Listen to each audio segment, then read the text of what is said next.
Уважаеми граждани на Варна, вземам думата от името на Клуба за гласност и демокрация във Варна. 179 са неговите членове. Приемете, че гласовете на тези хора звучат пред вас заедно с моя глас. Днес, 10 декември 1989 година, месец след 10 ноември, ден начало. Днес ние искаме да ви кажем, че почитайки началото, ние сме за продължението. С ясното съзнание, че след началото до болка необходимо е да изострим сетивата си, за да не дойде краят. В продължението е нашата истина. Истината на тези, които изповядват общочовешките идеали – свобода, демокрация и хуманизъм.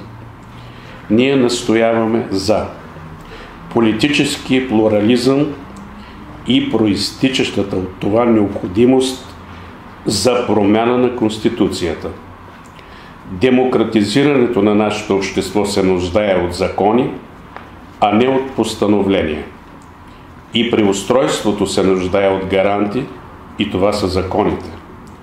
На нас ни трябва нова Конституция, която най-после да гарантира, че България ще се управлява по волята на народа.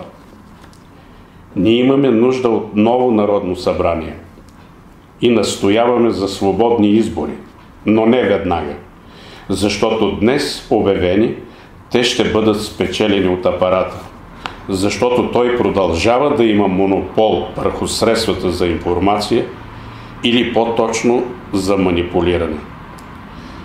Парламентът ще утвърди Конституцията, но не днешния, не новото Народно събрание, а новото Велико Народно събрание. Само то може да приеме нова Конституция. И нека си припомним Търновската Конституция и да не допуснем новата да дава по-малко права от нея. Ние настояваме за всеобхватен анализ и пълна гласност за икономическото положение на страната. И изискваме виновниците за катастрофалното състояние да понесат политическа и гражданска отговорност.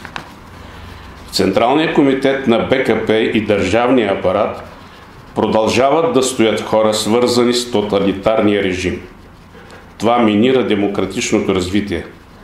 Същото се отнася и до апарата на областните центрове и градовете. Ние сме за разграничаване на функциите на партията от държавата. Преустройството не може да се осъществява без свобода на словото и печата.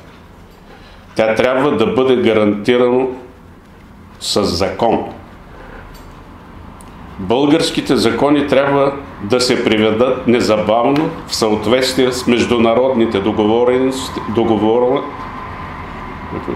Българските закони трябва да се Българските закони трябва да се приведат незабавно в съответствие с международните договорености по човешките права.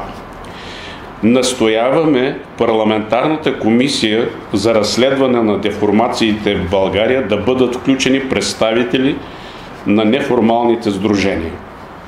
Изискваме това да се отнася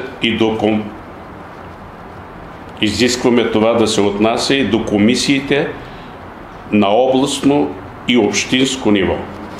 Настояваме за деполитизиране на милиция, армия, съд, прокуратура и културните институти. Премахване монопола за идеологизиране на образователната система. Новата държавно-административна структура, която раздели страната, се оказа неудачна. Настояваме за отменянето й. Варна няма нужда от 10 кметства, а от единение и цивилизована стопанска политика. Икономиката се нуждае от радикална реформа. Настояваме за приоритет на селското стопанство, леката промишленост и туризма.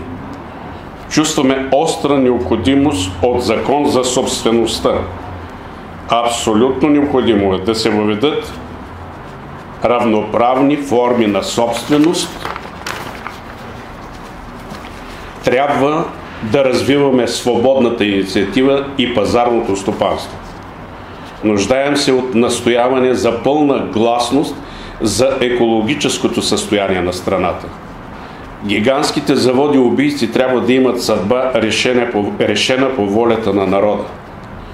Настояваме да се създаде граждански експертен съвет, който след сънародно обсъждане да дава окончателна преценка за състоятелността на проектите за всички по-значителни обекти на социално-икономическото и културно строителство. Независимите обществени сдружения се нуждаят от осигуряване на законните им права. Трябва да имат собственост и печатни органи. Това ще бъде доказателство за ново отношение на властта към демокрацията.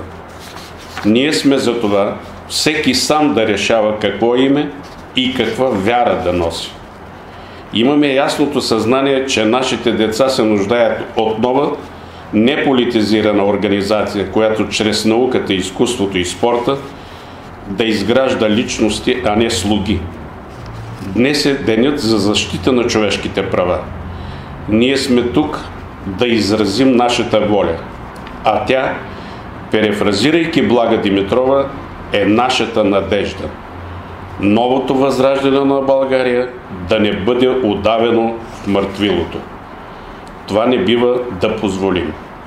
Иначе ще продължим да носим срама, че сме българи и нямаме право да се докосваме до нашата най-голяма светиня, която всеки мисли, че носи в сърцето си. Васил Левски.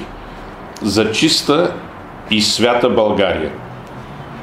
Изказването е изслушано и прието с гласуване на Общото събрание на Клуба за гласност и демокрация, прочетено на 10 декември 1989 г.